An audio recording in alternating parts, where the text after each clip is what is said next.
First, want to kick things off today with Warren Buffett's annual letter, Akiko, because we learned a bit more about his thinking for the year, not only how he's feeling about past mistakes, highlighting in his words, overpaying for precision cast parts, but also his new warning about bonds not being the place to be for investors and the potential risks that investors on that side of the trade might be chasing with yields still extremely low.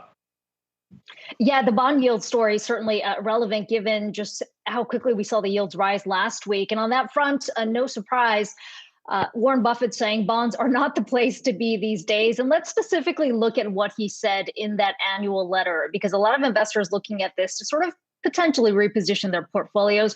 Warren Buffett saying fixed income investors worldwide face a bleak future. Some insurers, as well as other bond investors, may try to juice the pathetic returns now available by shifting their purchases to obligations backed by shaky borrowers. Risky loans, however, are not the answer to inadequate interest rates. An interesting take there. And when you look at where things are trading today, we have seen the 10-year yield pull back in a significant way after really getting close to that 1.5% level last week. We're looking at 1.43 right now. Another thing that stood out to me was also kind of what he talked about in terms of Berkshire's buybacks. We saw Berkshire buying back a record amount of company shares.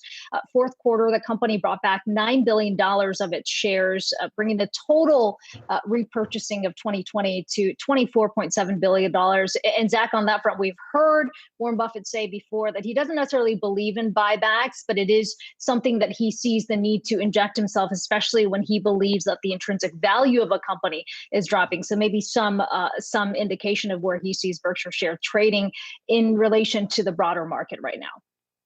Yeah, and you can see how that historically stacks up compared to quarters of the past there in terms of their share buybacks. But I mean, Akiko, we talk so much about the recent performance of Berkshire and how it stacks up against the market. But when you really zoom back, I mean, it's tough to knock Warren Buffett for his past performance relative to since the 60s, outperforming the S&P 500 by a 2-to-1 margin when you back up and track it all the way back then. But as of late, I mean, some people have been highlighting some of his misses. Of course, there was the airlines move right before kind of that became a very popular retail trade in betting on the reopening of not just travel, but the broader cyclical kind of stocks that we've been talking about here on this show. So people are focusing in on that, maybe focusing in on the way that Apple is now a very sizable piece of his portfolio, the largest stock holding in terms of common stock.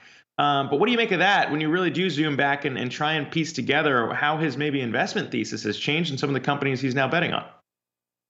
Yeah, interesting context here. I would sort of point our viewers to the morning brief from our editor, Sam Rowe, because he had a pretty good chart here that shows the performance of Berkshire shares in relation to the S&P 500. And when you look at 2019 and 2020 overall, it's certainly underperforming the S&P 500 by a wide margin. Berkshire shares overall, though, looking at a performance since 1965, we have seen Berkshire shares see an average annual return of 20% compared to the S&P 500's 10%. So that's not necessarily to say to call out Warren Buffett on his investing. He certainly knows way more than I do about investing in the market. But it does point to the fact that if you are sort of long-term in investing here, you are going to have some years where things don't go well. And the point that you pointed out here, precision cast parts. So he has talked specifically about the mistake on that front, $11 billion write down there.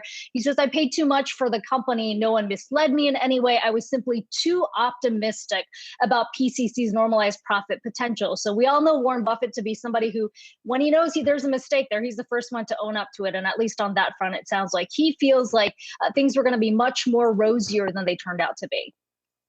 Yeah, and on those more recent bets there, maybe just worth highlighting because a lot of people have Apple in their portfolios, so maybe not a surprise to really see how that's been a standout in his holdings. But when you think about where it's at, it was $120 billion in terms of the size of that Apple holding at the end of 2020.